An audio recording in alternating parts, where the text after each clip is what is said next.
What is going on, YouTube Live? Happy Friday. Welcome to another Friday installment of David Greene Real Estate. Super excited to have everybody here tonight. Hope everybody is doing well. Drop us a comment of where you are hanging out from, what you're doing. We would love to have everyone let us know where you're from. So tonight, we're going to be talking a little bit about the formula for financial freedom. We're going to talk a little bit about my personal story, but more specifically, we're going to talk to some of you that are here to hang out with us tonight. So hope everybody is doing well. I am going to get this show started, and we will see you on the other end.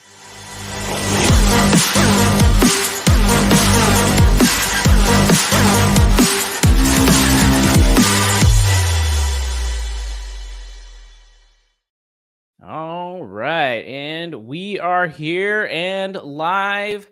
Happy Friday. Great to see everyone and excited to jump into tonight's topic. Oh, we got some cool people here tonight. Mr. Zachary Harrison from Southeast Missouri. Great to see you. We have, is it P.O. Country Boy from John Bear from Shermandale, Pennsylvania. I was just talking to somebody about Pennsylvania today. Beautiful country out there. Brianna, good to see you. Good evening. Massachusetts, as always, a consistent follower here. We love to have you. My boy Mike Russell, an actual mastermind member, part of the Spartan League, as well as a former client living in Manteca, which is actually where David and I grew up. A lot of you may or may not know that. Jimmy Wisecarver, another good friend. Good to see you, my man. We got Jason Paolo from Sacramento, my backyard. Good to see you again, Jason. Mark, another mastermind member. Good to see you. Who else we got? Angela, what's going on? Heyo. We have Dora from Napa. Angela's from Pittsburgh. We got a couple people from PA. And it looks like we got Carrie from all the way up in Washington. And Lissa, great to see you as well. So tonight's a little bit different from our normal Friday night. As you'll see, the namesake, Mr. David Greene himself, is actually not here. But he's been fortunate enough to allow us to continue to do this. And so he's kind of put me in charge of getting to stay in front of the captain's seat here tonight. So I'm really excited. And I want to talk a little bit about financial freedom, building your track record towards financial freedom. But really, I want to make tonight about you guys that are here hanging out with us as well. German, great to see you from Providence, Rhode Island. So here's what I'm going to do. Before I jump in and get started, I'm going to start a little ticker here at the bottom. You guys will see this. This is what we do every single week. And basically, I would love for you to come on and share a little bit about what you're doing or ask your question. And there's a number at the bottom. The phone number is 833-777-0309. And send us a text message what your question is or what it is that you're faced with, and come in and we'll actually bring you live on camera and talk to you in front of the rest of the world here. But basically, we can talk about just about anything tonight. I can give you all the dirty secrets on David that maybe people have been wanting to know. I can tell you what he was like as a young kid. I can also, we can talk about debt. We can talk about debt pay down. We can talk about the difference between good debt, bad debt. Is that something we should be focused on? We can talk about different strategies to build financial independence. Maybe that's related to real estate. Maybe it's not. We can talk about real estate agent stuff. So there's a lot of things that we can focus on tonight. And what I'd like to do is actually give you a little bit of a background on myself. A lot of people may or may not know this, but David and I have actually known each other. Gosh, I think we're coming up on 20 years. We actually met each other when we were both 18, 17 years old, seniors in high school. And we went to different campuses. We grew up in this small town called Manteca, California. And that's where we met and actually became really good friends. He was the best man in my wedding 17 years ago, and recruited me to come onto his real estate team a few years ago. And we've just been kind of nonstop ever since. So tonight specifically, we're going to talk a little bit about the formula to financial freedom. Now, for some people, they may have a specific formula that's worked for them. I'm going to share what I did and what I had to go through in my life to get myself on that journey to financial independence, because I think that's what a lot of us want in our lives. That's what we're here for. That's what we're focused on, is really trying to figure out how can we get to financial independence, but how can we get there faster? So for show of hands, for people that are here that are jumping in the chat, drop in the chat just how your week went. I'm really curious. Give me a thumbs up if your week went well. Give me a thumbs down. Give me some kind of emoji to let me know how your week went, because I want to see kind of where people are at.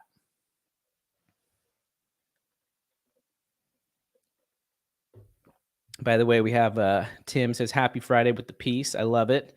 And then Adriana says, hola from Arizona. Hola. Very nice. Bobby Boucher, the guy, Adam Sandler, the water boy, giving a cool thumbs up. Lissa, unfortunately, says it was very hard. We're going to talk a little bit about obstacles tonight and what that means.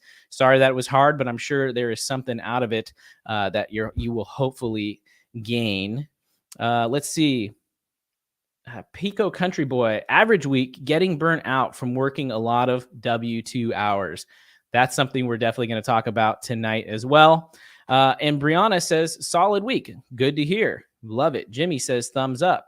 Very nice. Okay, so I'm going to jump right into my story, give you guys a little bit of a background, a detail. Again, if you want to come in, if you've got a question, maybe it's about leaving your W-2 and what that looks like. Maybe it's about being burnt out. Country Boy, if you want to maybe to send us a text, definitely would love to have you come up and share a little bit about that. Real quick, Mark says, finally got caught up only to get sick the last 3 days, but ready to jump back in it. Yeah, that's the worst. It seems like as soon as you finally get some momentum, boom, you get hit, and then you have to restart that momentum again. All right, so I'm going to jump in. I'm going to tell you guys a little bit of my story. So basically, I graduated from college back in like 2005, 2006. And my dream growing up was always to be a basketball coach. I played high school basketball, and then I walked on to 2 different colleges and made the basketball team. And that was like my goal my entire life. And I had done it. And so a couple years into my college basketball career, I realized pretty quickly, like, I'm probably not going to be good enough to play professionally overseas. And I'm definitely not going to be good enough to play professionally in the NBA because I'm a pretty short dude. I'm not the quickest. I'm a decent shooter. I'm more of like a Rudy kind of scrappy kind of player that does whatever it takes. But I was never good enough to play professionally. So about 2 years into my college career, I recognized, you know what? I'm probably not going to make it to the NBA, which is okay.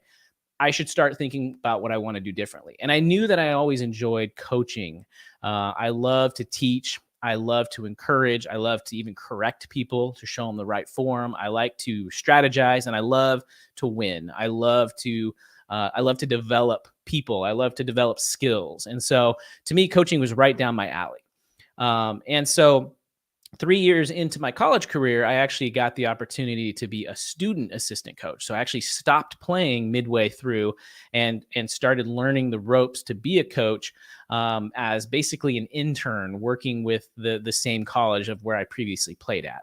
And so I did that, and then basically went on to coach high school basketball for a few years as I finished up my college career and my college studies. And then my first year out of college, after I graduated, I actually got a job, a full-time coaching job at a bona fide college in Southern California. And to me, that was very exciting because the first thing I thought was, hey, if I leave, if I go get a coaching job, I'll do it for free. Anybody will take me on. I'll be the last guy on the roster. Maybe I'll be what's called a graduate assistant, where you still go to school, you get your graduate degree, and then you also get to coach on the side. You get some experience. I actually got hired, and I got paid a salary that was way more than I ever thought I could have made at that age. I think it was 21 or 22 when that happened, and I got a full-time coaching job. I was the head assistant coach. So much so that I was married at that time, and my wife and I, we drove down all the way to Southern California, And we basically moved all of our belongings from Northern California to Southern California to take this job. I went and I do that job for 1 year. And then guess what happens? My boss, the head coach, gets fired, which means I get fired. So at that point, I'm kind of rethinking my life of like, okay, I don't really know what I want to do now. I could go look for coaching jobs elsewhere. But I didn't really know if that was something that I actually wanted to do, because if that was the case, if I always ran the risk of potentially losing my job, especially as an assistant, and it's kind of out of your control because the head coach could lose their job, that may not be something that I would want to do. And so I actually moved back up to Northern California with my wife and started to pursue another master's degree because I had started one down in Southern California. So I started to pursue another one because my entire life, what I had been told, and give me a thumbs up if you guys have experienced this before, this whole idea and this whole concept with my generation, which was, listen, you have to go to college. You have to get a bachelor's degree. And if you get that bachelor's degree, guess what?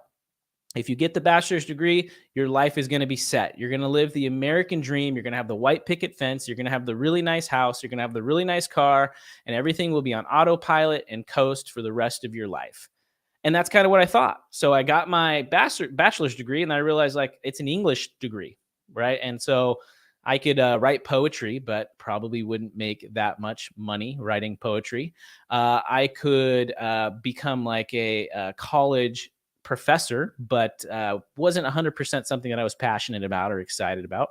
Or I could just be a high school teacher and coach, coach high school basketball. And so with an English degree, there wasn't many options. And so I kind of quickly realized that idea and that notion of the white picket fence and all these easy things coming to you just because you have a degree was not the case, right? Back then, like, not to date myself, but the internet was not a huge thing. We did not have as much information as what we have now, right?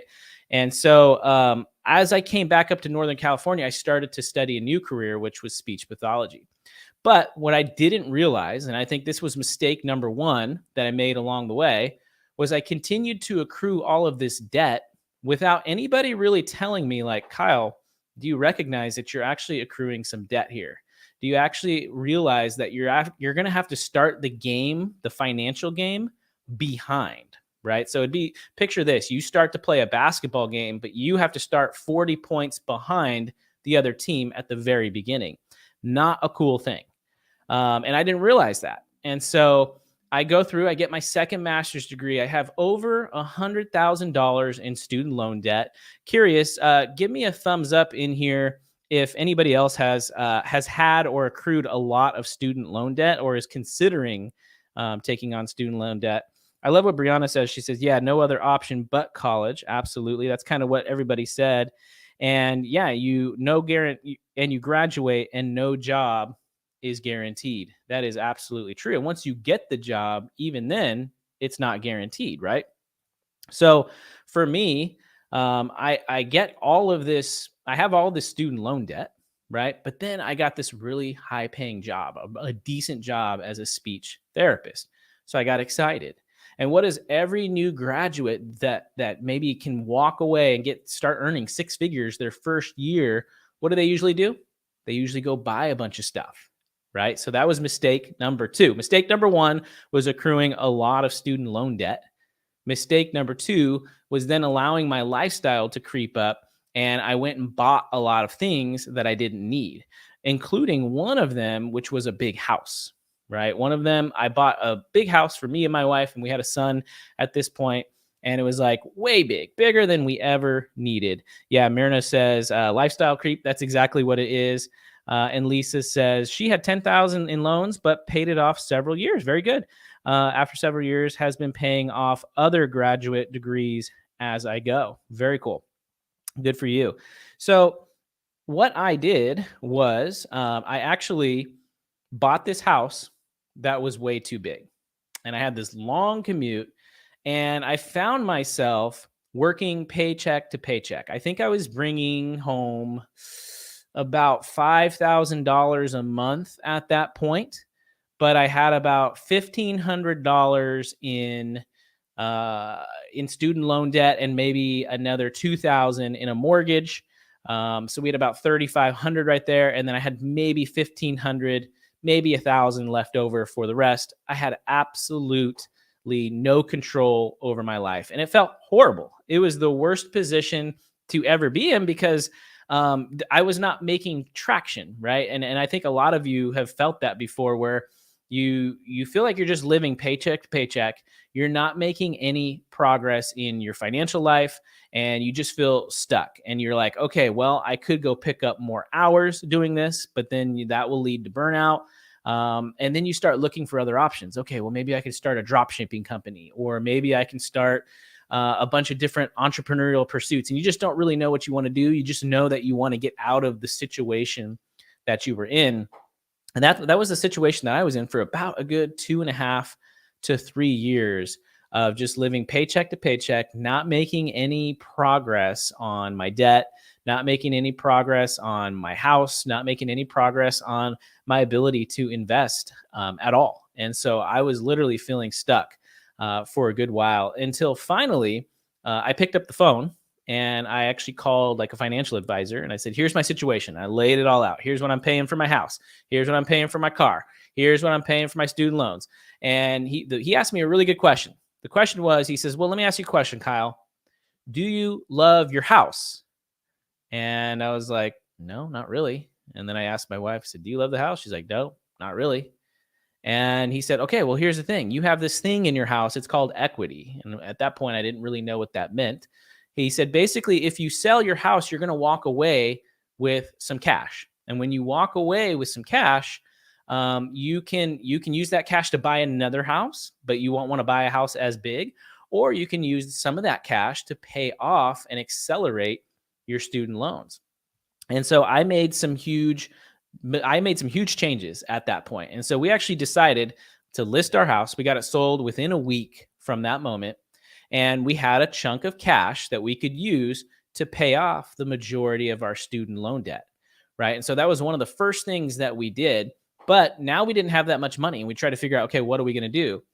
At that point, we stripped down every single part of our financial lives, every single part of our regular lives, and the whole concept of lifestyle creep. We did the opposite, right? When most people my age, most of my colleagues, my friends, my family, everybody was leveling up.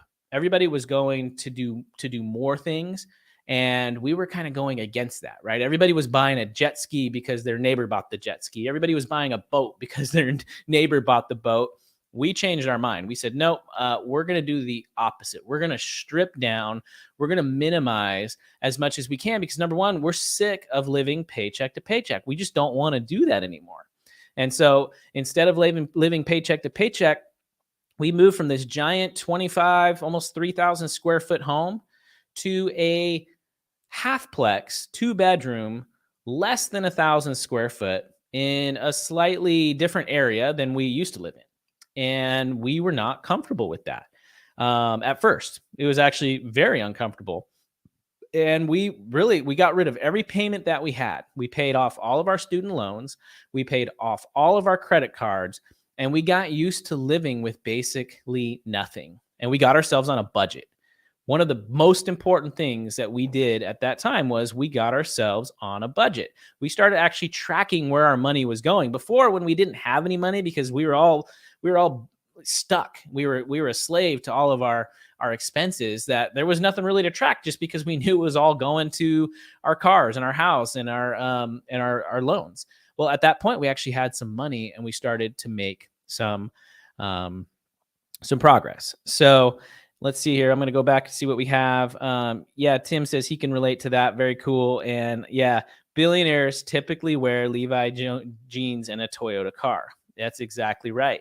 And that's something that we do not want. We don't talk about that very often, right? We don't talk about the fact that Steve Jobs always wore that dang black turtleneck and, and those jeans every single day. And he was I think he wore was it New Balance shoes, if you know. So fast forward in my story, I make some good progress. It's exciting. I can finally breathe again. But I think a lot of you can relate is once you finally get to the point where you can breathe and you feel good about yourself and you feel good about your situation, then there's sort of this empty void. It's like you've been doggy paddling in the ocean for months or for years, and you're trying to just trying to stay alive, right? You're in survival mode for so long, and you finally get to the point and you're like, okay, well, what's next? What do I do?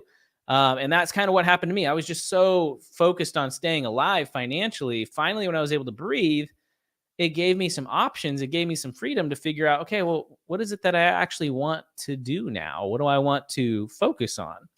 And this is what we were talking about last night in our mastermind. It's actually called the Spartan League. And you can see here, we've got the little logo. And we were actually talking about savings, right? We were talking about what savings is and savings rate and the purposes for savings. There can be a lot of different reasons for savings, right? You can save for an emergency fund. You can save for a new car, or you can save for a down payment on a property. You can save for about 1 billion different things, right? But savings is worthless. Financial independence is worthless. Real estate investing is worthless unless you have a purpose, right? And so that was kind of the first thing I had to figure out once I got out of debt was, what is my actual purpose here? What do I want to accomplish? What do I want to do? I was in survival mode for so long that I really didn't know, like, all right, I know I want to build financial independence, but why? Right. And there was a few reasons that I was able to find after some reflection. And the thing about purpose, just so you know, is it's okay if your purpose evolves over time. It's okay if your purpose changes over time. I shared with you guys at the beginning of the story, my purpose initially was, I'm going to be a basketball coach. I'm going to help people. I'm going to coach people. I am going to help people get to the next level in their career as a basketball player. And that was my goal. That was what I wanted to do. Well, it sort of evolved to that, to something differently over time, right? And now I coach people in a different way. I coach real estate agents on how to be top producing real estate agents, right? I coach people in our mastermind on how to achieve financial success and how to meet their goals and how to set goals and how to find their purpose, right? And so my purpose actually evolved over time, and it changed over time. And that's okay if your purpose does the same thing. And so when I had that void, I got out of survival mode. I had the void of, okay, what do I want to do? That's a good thing. That's a bad thing. It's a good thing because you've got options. You can think in a different way that you hadn't thought before. It's a bad thing because it's really scary when you start to think about, what am I actually here for? Like, what do I want to do? It's almost easy when you're distracted by all the issues and the challenges and the obstacles and the adversity in your life, because you can almost get into a victim mindset for so much. It actually takes you away from actually accomplishing something. And so having that void actually forced me to think, what do I actually want to do? And I knew that I enjoyed being a speech therapist, but I knew I didn't want to do that forever. I didn't want to be a speech therapist for the rest of my working years. And I also knew that I was starting to kind of get burnt out. Working in healthcare, if you guys know this or know somebody that works in healthcare, type it in the comments. I'm curious. It is a burnout. That is a high burnout profession, working in healthcare. I've heard after COVID that healthcare has even gotten worse. And fortunately I got out before that. But for me, it was kind of getting to the point where I was enjoying it, but I was also getting tired by it for sure. And then there was the part of me that was trying to figure out, okay, well, what is my purpose, right? What do I want to do? And so I figured for me, my purpose was, number one, I have always believed that God's greatest gift to me is my potential, and my greatest gift to him is how I utilize it, right? And so I knew that going into speech therapy, I was going to have a ceiling to my potential, and therefore it wasn't in alignment with my purpose if I was just always kind of at my ceiling, right? And then the second thing is, I knew that with financial independence, it would give me more options to do things, give me more options to live life now, instead of living a life that was focused on, okay, I work for 30 or 40 years and then I retire and then I can go out and travel the world or experience the things that I want to experience. Truth be told, I worked in the hospital environment as a speech therapist, and I would work with so many stroke victims. I was actually the head of the stroke team, the head speech therapist on the stroke team. And so I would work with people who would be 65 years old, and they would tell me, Kyle, I just retired from my job 3 weeks ago. And here I am thinking that my rest of my life was going to be spent traveling. And now, half of my body's paralyzed and I can't do that anymore. I'm limited. I'm disabled. Right. And so I kind of learned really quickly that like in the hospital, life is short. And even my patients were telling me, like, figure out how you can live life now. Don't trade 30 years now and then think you can live your life later. So that was the second part of my purpose, is I really wanted an opportunity to live life now. And then the third part of my purpose was also to share with my kids a legacy that they could be a part of. And part of that's financial, being able to pass on assets and things to them down the road. But also I wanted them to see that their dad is on a hero's journey, just like they are, right? Their dad is trying to accomplish new things. Their dad is willing to climb new mountains. Their dad is willing to do things differently than most other dads who might just clock in and clock out and think that they've hit their potential, and they think that they've hit their limit and they're just going to stop. And I didn't want them to see that with me. Michelle says, I work in healthcare and love my job, but I want to retire on my terms and early. That's exactly right. Right. Brianna, mental health clinician in jails for 10 years. Girl, that has got to be high burnout. I could not imagine doing that. That'd be tough. Good for you. You must have a really, really tough skin. So the first part was figuring out, okay, what's my purpose, right? Tim, I'm going to just share yours really quick. This looks really good. My daughter had a stroke as an infant and has been in PT, OT, and speech therapy since she's been 1. She'll be 5 in a couple of weeks, still nonverbal and therapy. Bless you and your former colleagues. Thank you, Tim. I really appreciate that. And it's no knock on the profession. I mean, the work they do is tireless. The work they do is thankless. The work they do is very, very hard. And to someone with an entrepreneurial spirit, it can only kind of take you so far unless you decide to run your own, hospital, that kind of thing. And Stephanie says she works with stroke patients every day. Also very humbling. No one is promised another day. Really, really well said. Absolutely. And Pico says, Journeyman lineman. Yep. Best W2 job ever. They pay really, really well, but yes, it does require lots of travel and sacrifice. If I'm going to say one thing real quick, it's this. I'm not saying quit your W2 job and go do something else. And you'll never hear David say that either, right? This is not a platform of where we want to say W2 jobs suck, leave them and go invest in real estate or go work on financial independence or go do whatever. That's not the point of this, right? The point is really using your W2, utilizing your W2 for as long as you can, getting it to the point, writing it to the point to where you can get your skill set as high as you can to be able to then use that as a catapult to the next iteration of your life, the next version of you and who you're becoming. So a big part for me was figuring out, what do I want to do? Fortunately, at that time, I was actually at a crossroads. Okay. I was at a crossroads. I was actually thinking of starting a teletherapy company. And so a teletherapy company is essentially, which honestly probably would have done really well during COVID, but that's neither here nor there. But it's an opportunity to do therapy like we're doing right here, right? It's an opportunity to do therapy with people remotely, like via Zoom. And I thought maybe that's something I could do. That's kind of the future. That's the way we're moving. This was pre-COVID. And then there was also an option to potentially work with David Greene, right? So David had approached me and said, Kyle, I'm starting this thing called a real estate team. And he brought me this book. It was called The Millionaire Real Estate Agent by Gary Keller. And he said, I want you to read it. And I want to see if this is something you'd be interested in coming alongside with me and helping me build. And at that point, I had kind of had a pretty bad taste in my mouth about, or not my mouth, but yeah, I guess in my mouth about real estate agents, right? Just kind of a bad, like, never saw myself as a salesperson.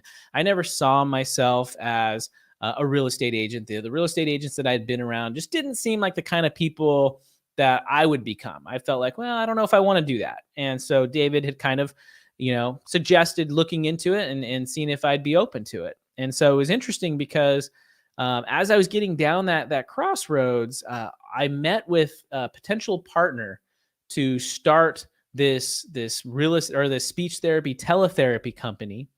And then on that same day, I went and had lunch with this person. I also went and shadowed David at his new office for this new real estate team that he was starting. And it was perfect for me because I got to juxtapose the two things. I went with this potential partner for the speech therapy company, had lunch. It was kind of boring. It was pretty stale. It didn't get me excited. It didn't tap into my passion, right? There was no passion flowing out of me at all. I wasn't really excited about it. So then that same day, I went and hung out with David. That's my best friend. And I'm seeing the stuff that he's doing. This was before he was even the Bigger Pockets podcast host, right? And he's showing me the things he's doing, the phone calls he's making, the systems that he's building, the marketing campaigns that he's running, the ideas that he had, the vision that he had for the company he wanted to build. And that started to ignite within my soul and within my heart this like excitement, like, oh, okay, this looks a lot more fun. So it was actually that day when I knew exactly, because David knew I was meeting with this potential partner for the teletherapy company. He's like, all right, dude, so what's your decision? I'm like, I'm coming to hang out with you, man. This is really, really cool.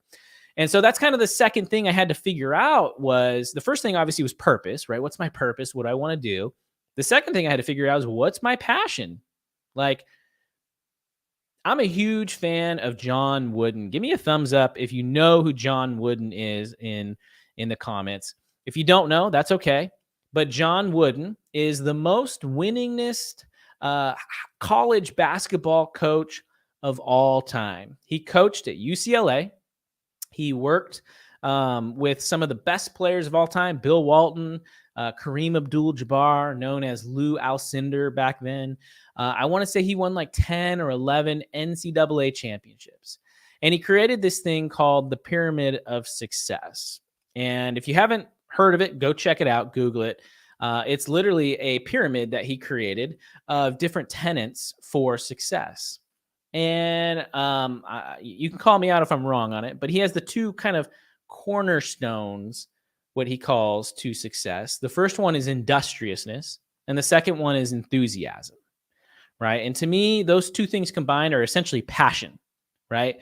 When you can work hard, and you can work hard enthusiastically and optimistically and have a lot of fun doing it, you create this thing called passion, right? And that's something that I have a lot of fun doing. I'm a former basketball coach, former basketball player. I love to work hard, but I like to play hard. I like to do both together.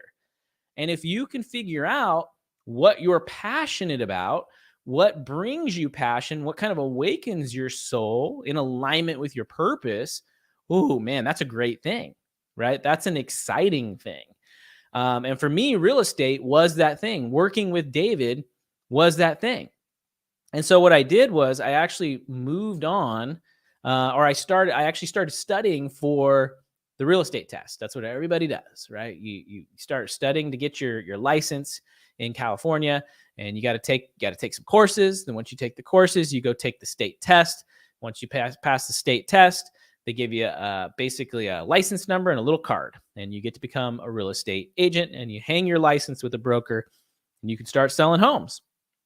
And so that's what I did. And I did this while working my W-2 job. So at my W-2 job, I was still working 40 hours a week and studying to take the test. Not too bad, pretty easy. But then the hard part was working my W-2 job and then also starting to build a database, right? Starting to build a group or a clientele base of people that I could help sell their home in real estate. Now that was really, really hard because the first thing that I learned, I shared this last night on the Spartan League as well with our mastermind members. The first thing I learned when I got my real estate license was everybody else has their real estate license too.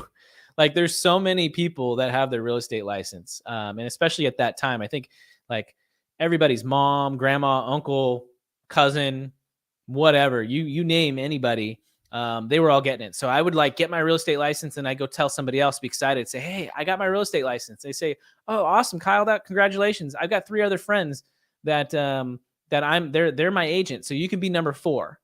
And I'm thinking, oh boy, okay, this whole real estate thing might be a little bit harder than what I think. And honestly, if I'm being honest with what was going through my mind, it was like I was still stuck in my W-2.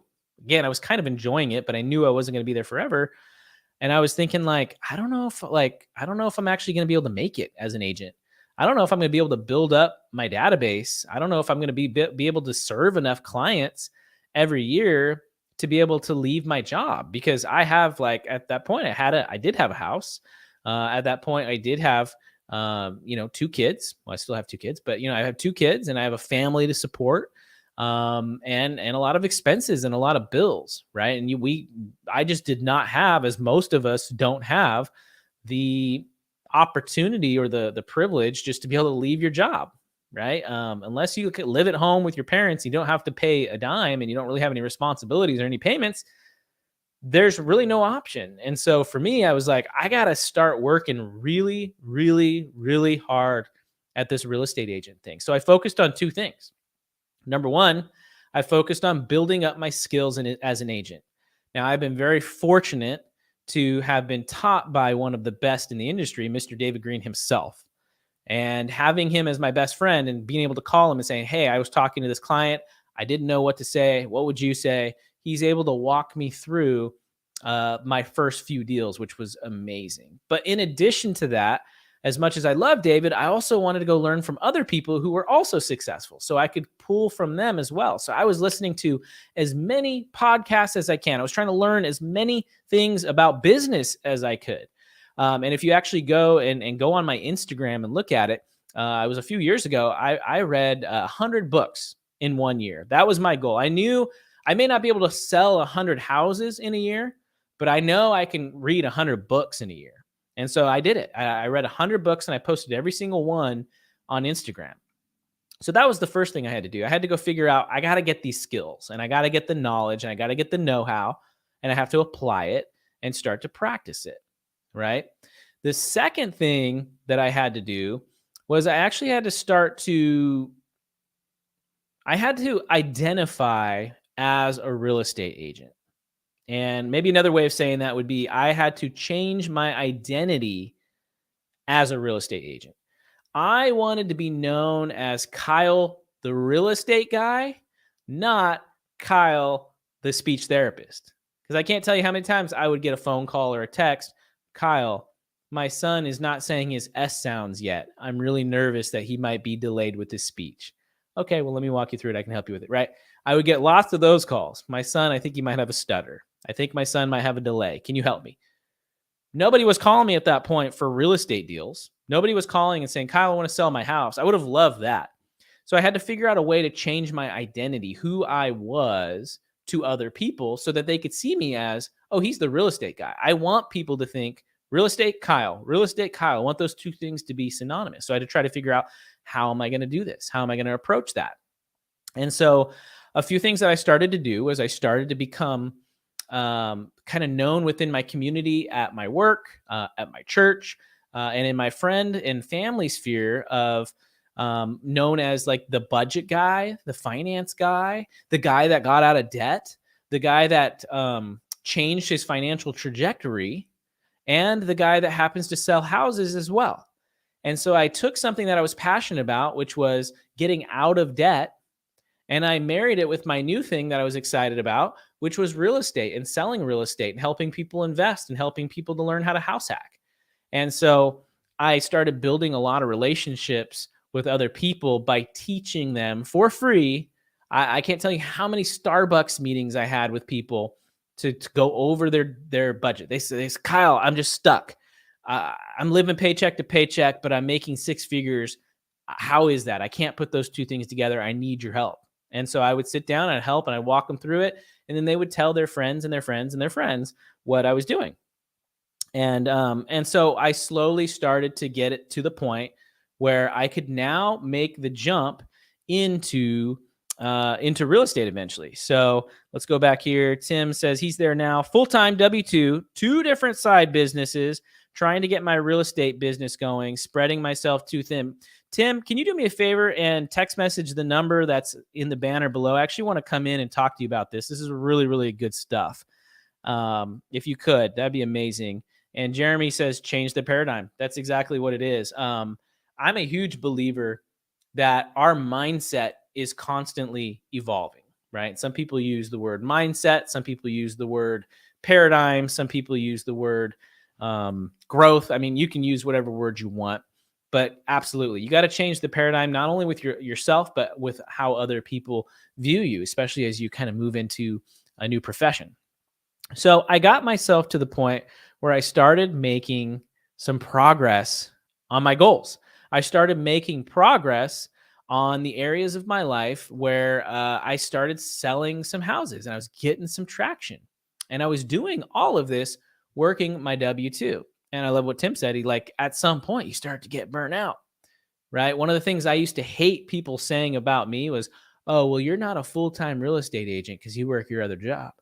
No, that's not true. I was a full-time real estate agent and a full-time speech therapist. I just happened to work 2 full-time jobs, right? And so I would say I'm just not an exclusive real estate agent yet, right? And so I got myself to the point where I was actually doing a few deals here and there. And I think my first year, I want to say I did 12 deals, which was about 1 a month. And then I started to make some more traction and some more progress. And I think what happens with a lot of us is we get this point where we make progress and we're getting close to the goal, but there's always a gap. And to some of us, that gap may seem huge, right? And to some of us, it may seem small, but at some point, the ability to jump from one side to the other requires really a leap of faith. A leap of faith of hey, this is my purpose. This is what I'm supposed to do. But also a leap of faith in actually trusting yourself that you can make the jump from A to B and that you will do well if you land in B. Or even if you fail when you land in B, you can trust that you're going to be able to get up, dust yourself off, and start again, right? And so I got to that point. I was actually supposed to quit in January of 2020. David was kind of seeing my progress. He was ready for me to come on exclusively working full-time with him in the David Greene team. And I got myself up to January. He's like, yep, you're going to quit in January. I said, yep. And January rolls around. He says, did you put in your notice? Nope, not yet. Why not? I'm not ready yet. I wasn't really ready to trust myself. It wasn't that I didn't trust David. It wasn't that I didn't have faith. I mean, maybe I lacked a little bit of faith in myself. But I wasn't ready. So he said, okay, well, let's do it in February. Okay, February rolls around. Nope. Didn't do it then either. David's like, why didn't you jump? I said, I'm not ready yet. So David's starting to get a little upset with me. And that's what best friends do with each other. That's how we make each other better. And he told me all right, dude, you got to make this jump. When are you going to do it? And so he kind of applied a little bit of friendly pressure to me, a little bit of a challenge. And we do the same thing when it comes to working out. And it makes us both better, right? And so finally, I put in my 2 weeks notice on February 28th, March 2020. I don't think that was a leap year. And I quit my job March 13th, 2020, Friday the 13th. I'm doing it. I'm taking the jump. I'm going into real estate full time, and I'm not going to look back. So I make the jump into real estate full time, and I go into work with David Monday, March 16th, 2020.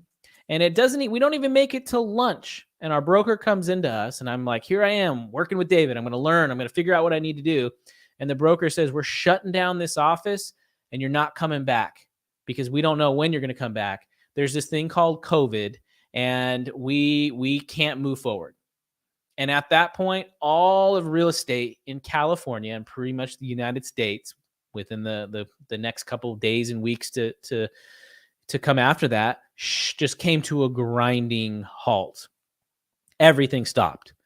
Not anything. We couldn't even go to a house to get a lockbox and take it off. Even if it was the outside of the house, we couldn't even step on the driveway because if we did, we might get somebody sick.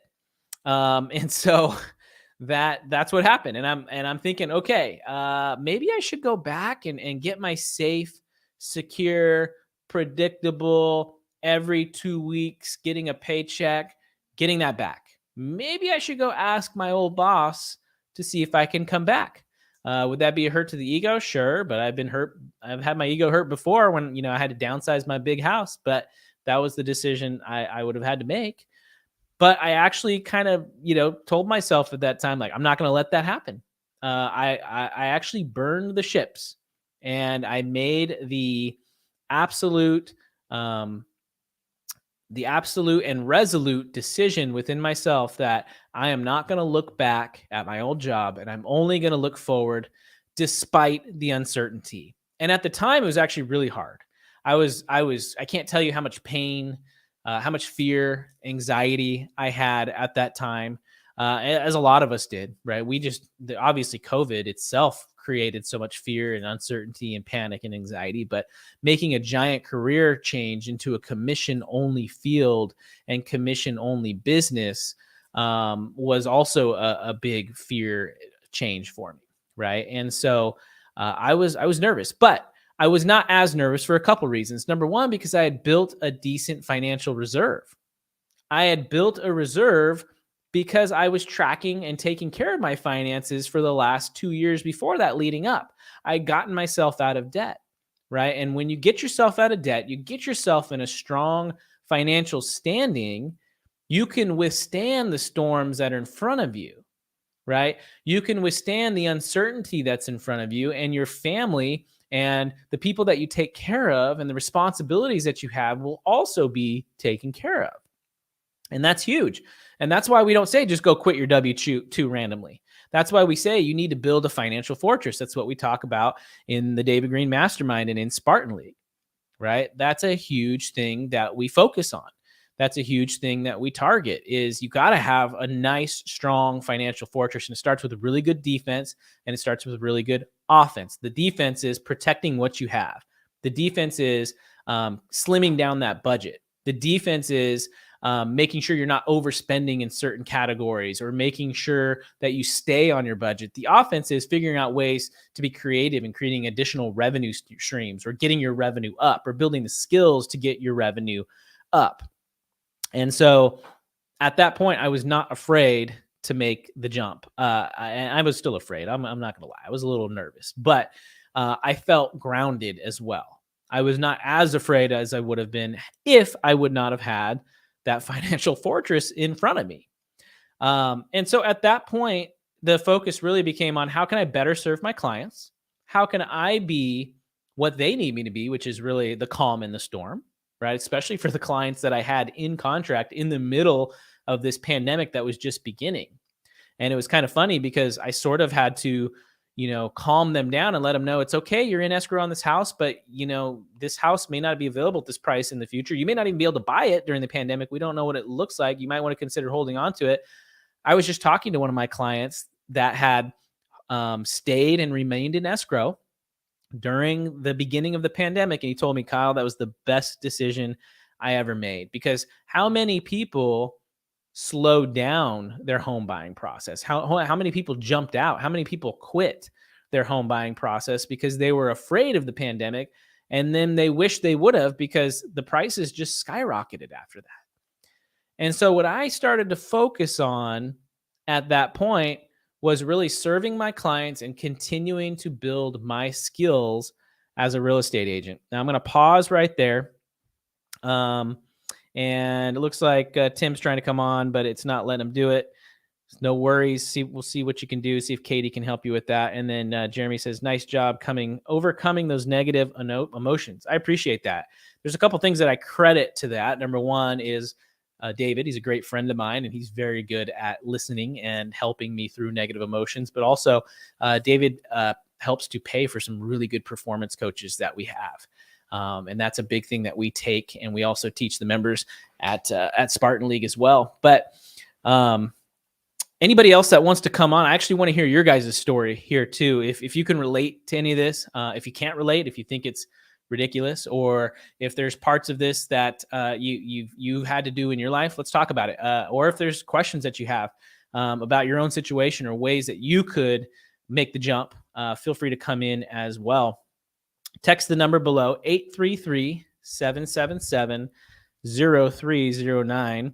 A couple things too. Do us a favor while we're hanging out here. Hit the like button. Also hit the subscribe button. If you hit the like button, it really helps the algorithm. It helps to let YouTube know that people are actually here hanging out with us during this mastermind or during this talk. But it also helps with really, keeping us coming back on a weekly basis. This is something that David and I really do enjoy doing, and it's actually a lot of fun. So as we get sort of towards the end of my story, it's the third P, which is profit, right? So you heard me talk about, I had to figure out what my purpose was. I had to figure out what my passion was, and that part of that was building a certain skill set. But the third part was really profit, right? At some point, you have to be profitable. At some point, you have to actually make money, especially in any kind of entrepreneurial pursuit, whether that's investing in real estate, drop shipping, flipping couches, flipping boats, flipping houses, real estate agent. It doesn't matter what you're doing, yacht sales, you have to make money. We all need money to survive. And so for me, a big part was becoming known, especially in the greater Sacramento area, as a decent and well-known real estate agent. That was my goal. And so that first year, that COVID year, was really a great opportunity for me to put my stamp on that. It was a very competitive year because every other agent was doing really, really well. And I was coming into a market. There are some really good agents in the greater Sacramento area. And there was this part of me that felt like I don't deserve to hang out with all these people. I don't deserve to work with these people. They're really, really good. And I don't know if I have what it takes to do what they're doing. But with the confidence that I had behind me with David and the team and the skill set that I was building, I slowly worked myself into that upper echelon. And so at the end of 2020, I actually got an email saying that I was in the top 2% of real estate agents in the greater Sacramento area, which basically is made up of three counties: Placer County, Sacramento County, and El Dorado County. And I was actually blown away. I was not expecting that to be the case because I was just so focused on helping my clients. I was so focused on helping them get the house, win the house that they wanted, and find the house that they needed. And so that was sort of my first year of really diving into real estate full time, not even the full year because I didn't really start until March. And 9 months later, found out I was in this club. And from there, really have not looked back ever since. From there, it's really put me and my family in a position to be able to start house hacking for ourselves, building through financial independence, towards financial independence through different modalities, not just real estate. We're also in index funds and IRAs and all sorts of things. But real estate is absolutely something we truly believe in as well. And from there, I've been able to sort of continue to build my skill set into new areas that I never saw coming before, right? And a big part of that is being the chief operating officer of the David Greene team. So not only do I continue to work in real estate sales as an agent, but I'm also overseeing all of the agents on our team. That's in NorCal, SoCal, Bay Area, Central Valley, but then also getting to help and really focus on leading the Spartan League, which is our mastermind that we run, but also helping people, coaching people one-on-one, which has been an amazing opportunity as well. Leadership has been a new thing that I've been focusing on learning, hiring, firing, all that kind of stuff. It's like this new level of business entrepreneurship and ownership, which has been new for me and a very exciting opportunity. So with that, I actually want to bring on Mr. Tim Keegan here. Thank you for joining us, Tim. Welcome to the show. Hi, thanks for having me. Nice to meet you, Kyle. Nice to meet you. So where are you located? I'm on Long Island, New York. Bit Right. chilly today. Okay. So yeah, how cold is it? I don't know. It's getting down to like 6 tonight. Yeah, we're over here complaining in California about our 54-degree weather, so I can't really complain about 6. That's short too. So yeah, do you mind sharing a little bit about kind of like what you're experiencing with the whole W-2 and the shift and burnout and all that good stuff? Yeah, absolutely. So I've been with the same company for about 12 years now. I was a project manager and estimator for a commercial HVAC company. So I'm in the construction department running, air conditioning and heating installation jobs.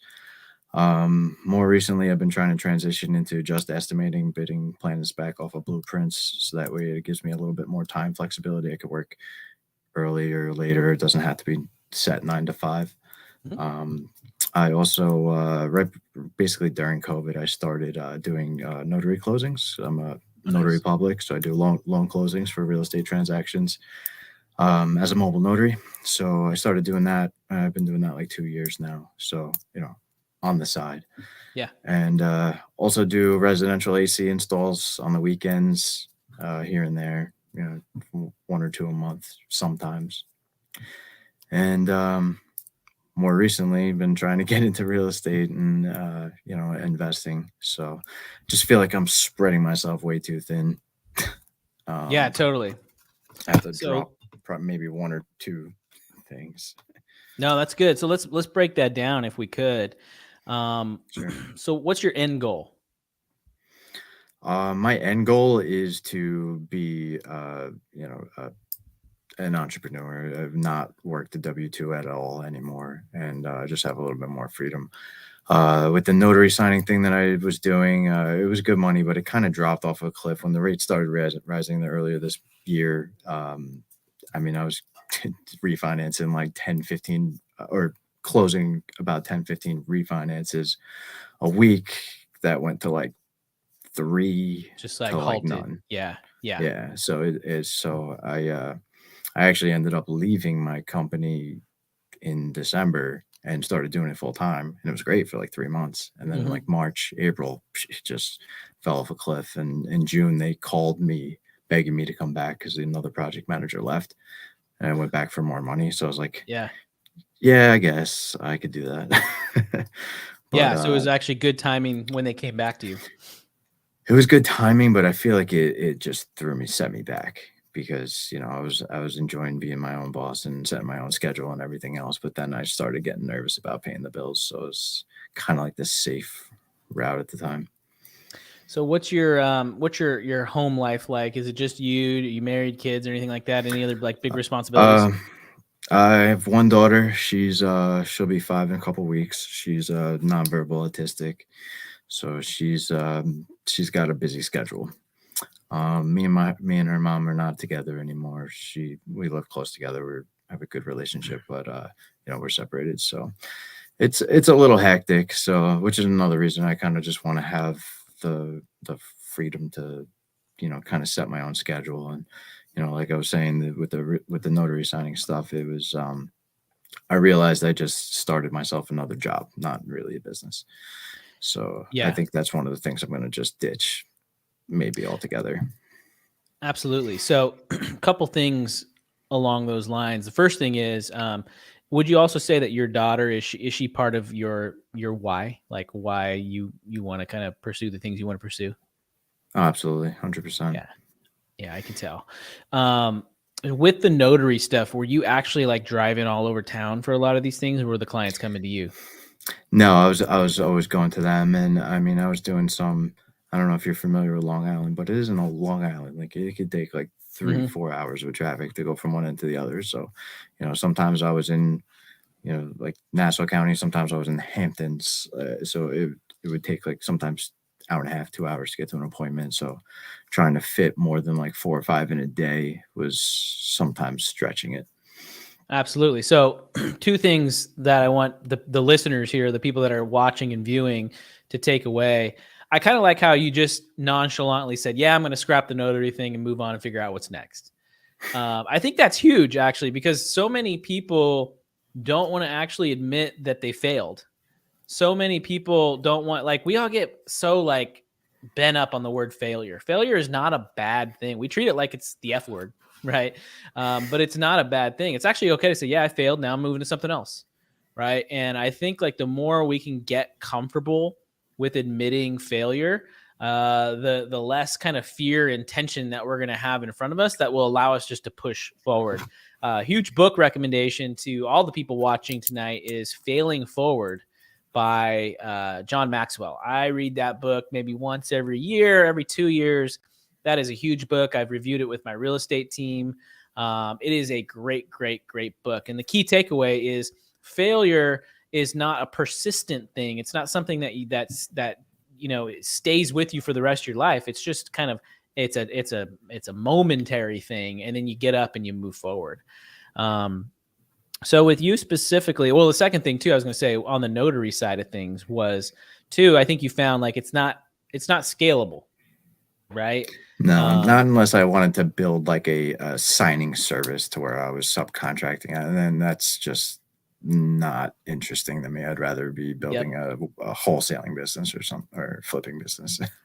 Exactly. And I think that's good that you're learning that and you're recognizing that, because same thing with real estate. As a real estate agent, you can only sell so many homes, especially if you work with buyers, because buyers, you have to usually show them a bunch of homes and you're driving all over town and, trying to help them find the house that they're looking for. You only have so many hours in a day that you can drive and show homes. Right. And so part of the model that we built that has allowed me to sell up to 70, 80 homes with mostly buyers in a year is using what we call showing assistants, right? And these are people that come on the team that are newly licensed, that all they have to do is open up doors for clients, and then we do all the heavy negotiating from our office, from our computer, and we're not having to be dispatched all over the place. And that's much more scalable for you, Tim. So like how many hours are you putting into the project management stuff, like realistically a week right now? Right now I'm 40 hours a week and Okay. keeping track of my hours. I mean, technically I'm salary, but coming back, they knew I have my own business and that, I needed a flexible schedule. So, they basically just broke my salary down to an hourly rate and just track my hours that way. So, but because I'm salary, technically, like if I do over 40, I'm not getting paid for it. So I cap it at 40. Okay. So that's good. So you 40 hours max is where you're at, but you got flexibility, which is huge. Do you have an idea of kind of what you would want to do as sort of your side hustle to build up your income and your skills? Yeah, actually, as far as the real estate, you mean? Yeah. Or just whatever. It could Yes. be anything. Yeah, I mean that's really where my interest lies. The past couple of years, I just need to really just pull the trigger. But Mhm. I have Privy, and I've been using that to just basically find homes and reaching out to real estate agents and just trying to do like agent outreach that way. Yep. I haven't been super successful yet, but I haven't been very consistent, and I know that's kind of key. Also, I recently joined a mentorship, sub two with Pace Yep. Morby. So I've Yep. been drinking from a fire hose. So he's got tons and tons of info on not just creative finance, which is his main thing, but I mean everything: wholesaling, sales, like you name it. So, been doing a lot of educating, and just really need to just dedicate time, block time, and get rid of these other distractions. I feel to just be more consistent with it, because I feel like I get busy, I get a side job, or like this week yesterday was the only day my daughter did not have a doctor's appointment this week. Mm-hmm. So she had a 24-hour EEG on Monday into Tuesday, an ophthalmologist appointment on Wednesday, and she had an allergy test appointment today. Wow. So Yeah. that's not a typical week. Yeah. And that's on top of OTPT and speech outside of school as well. So it's just her schedule is sometimes a little ridiculous, and trying to stay consistent with kind of anything. It seems Yeah. to be difficult. Yeah, I mean sounds like the biggest challenge for you. But I mean, honestly, like my number one, my heart goes out to you. But like I also tip my hat to you at how much of a man and a father you're really being, and you're grinding so much that you want to provide, but then you're also caring so much. And I can see that. And I think that's a big thing for you. Besides figuring out like your schedule, what do you think is going to be one of your biggest struggles to really build up? And do you really like, do you want to focus more on the sub two, or just, is that just one kind of version of what you're looking to do? What's your kind of overall goal of what you want to build here? So as far as acquisition wise, and thank you by the way.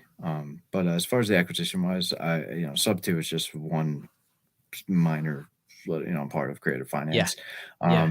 And if I can get something in sub two or seller finance or hybrid of both, great. That's just lowers my entry fee. But ultimately, Mhm. I do want to have some long term buy and hold projects and to buy them deep, at a deep discount. So, my thought was to, basically start kind of a wholesaling business, but not with the intention of wholesaling, with the intention Mhm. of really looking for my buy box and what I Mhm. want to buy, and just wholesaling the deals that I don't want to execute on. Um, Realistically, how to do that, I'm hesitant to hire VAs to, call lists, because Yep. if I feel like at that point I'm responsible for someone's livelihood and someone else's family, and if I don't have the runway financially to maybe carry them for like 6 months or so to really start getting traction, that I'm just gonna run out of runway and just fall on my face, and Yep. it's not just going to be me that runs out of money and fails, it'll be them too. So I've been hesitant to do that, which is why I've been doing agent outreach, because that's more of a free marketing method, Yep. but it's really, really slow getting leads built up that way, I feel. Yes, and the market is slower right now than it was maybe 6 months, a year ago, right? I was just at lunch today with somebody who runs a wholesaling flipping business here locally in the Sacramento area, and they do really, really well. But even for them, it's slowed down compared to what it was. So there's less fish out there, or more education that needs to be done with sellers. How do you feel like you're doing in terms of your ability to interface with potential sellers and finding these off market deals? Like, do you feel like your skill is at that level where you can dive in and do it at any time? Um, Honestly, probably not. I mean, I've Mhm. been practicing and getting better, but um, I haven't really been finding too many off-market deals, other than just something that another wholesaler already locked up and is trying to, Mhm. I'm not really trying to just daisy chain and try to, unless it was something I was going to buy from myself. I'm not trying to Mhm. find a wholesaler's deal and then try to wholesale that. But that's right now I've been dealing mostly with agents, and I've been looking at stuff that's been sitting on the market a little while to see if they're either open to doing something creative, or Mhm. just willing to drop their price, and get something with that would make sense. But I haven't really had much luck lately. Okay. Yeah. I mean, I think so. A couple things that I would say, and these are discussions that we have to have with like agents on our team, right? When we get agents that we work with who start to get some traction in their real estate business, they're starting to make some sales. Their first question is always, okay, how quickly can I utilize leverage? How quickly can I get somebody else to come in and do the job so I can go do something else? And there's two things that we tell them is number one, you want to wait until you are so freaking busy. You've got so many deals coming in that now you need help, right? And you, because what happens is if you try to hire too soon, it puts you in a really tough spot, because that VA or that person that you hire will never do the job as well as you, right? And so if, let's say, your skill level in terms of negotiating deals is at 50%, well, you can assume that VA will probably be 20%, right? But once you build your skills up to a really high level, and you feel comfortable with it, then you can actually bring somebody on. But you actually want to hire like when it starts to feel painful, when you have so much business coming in and you just can't handle it, right? So that's the first thing. And I know it's tough because when you're working the W-2 and you've got kids, like all that stuff is burning you out and you're trying to build this business, it feels like you should get the help sooner, right? But you actually want to wait until you have enough business coming in for exactly the reason that you mentioned. You want to be able to feed that person down the road too, right? You want to be able to make them continue to be happy with your company, but also like teaching and training is also very, very difficult too, right? And inspecting what you expect out of those people, right? So not only do you hire people, but you hire them for the right fit for your business, right? But then you also teach them and you train them, but then you hold them accountable to make sure they're doing the job that they need to do, right? The other side of the coin for you, Tim, is that I tell like a lot of our agents that are just starting their businesses as well is you never take yourself out of the business either, right? And so just keep that in mind too. Like I'm still selling real estate even though I'm the chief operating officer of the David Greene team, right? I'm still actively involved in real estate on a day-to-day basis, and that's number one, so I can keep my skills in line. I can kind of keep my pulse on the market, but number two, it also allows me to focus on really kind of like keeping the business going, because I just know that nobody else is going to do it the way that I do it. And David kind of knows the same for himself. So that's cool, man. You got a lot of like really good options in front of you. What's your biggest fear or concern right now? My biggest concern right now, honestly, is might be a limiting belief, but is just the state of the economy and the fact that I really haven't gotten this going yet to the point where it could support me in any meaningful way. Mm-hmm. And if the W-2 just happens to go away, I mean, I have an emergency savings that'd be good for a few months, but past that, it'd be a little bit difficult. So it like I'm holding on to that where, maybe it's a good thing, maybe it's not, as far as holding on to the W-2. But in the back of my mind, it's like, all right, I really need to get this going because, if the economy starts to tank, projects aren't being built. It's already been crazy with like lead times just trying to get HVAC equipment. I mean, you're looking at for major rooftop equipment, 20 tons plus, you're looking at like 6 months when it used to be like 6 weeks. So, a couple of years ago. So, that's in the back of my mind. But I think I guess my question for you, since in your position that you're in, I'm like kind of leaning more towards the direct to seller method and actually getting lists and skip tracing them and calling them. But, like I feel like with my limited time, which is why I was leaning towards VAs, is like, I'd like to not do as many cold calls and start just calling more qualified leads. But then that's the kind of like, chicken before the egg kind of thing. So given that I've been focusing primarily just because of cost on agent outreach and trying to do it that way, do you think that's a good method in today's market, or do you think the direct to seller is a little bit better as far as getting qualified leads for discounted properties? Yeah, it's interesting that you mentioned that because I'm actually going to a conference or a meetup on Tuesday. I'm going to be speaking at one here locally in Sacramento, and I'm going to be talking on that specific topic, right? On market versus off market, and the benefits of working with an agent and the benefits of going direct to seller. The truth is, in this market, we are seeing more, at least in the market that I work in the greater Sacramento area in California. We're actually seeing more deals on the MLS than we did before. During COVID and when the market was just insanely hot, it was very rare to find a good deal or a great deal on the MLS. We could find good deals on the MLS still, but to find a great deal on the MLS, it was not that common. But we are seeing more quote unquote great deals, and we're seeing more opportunity for on-market deals.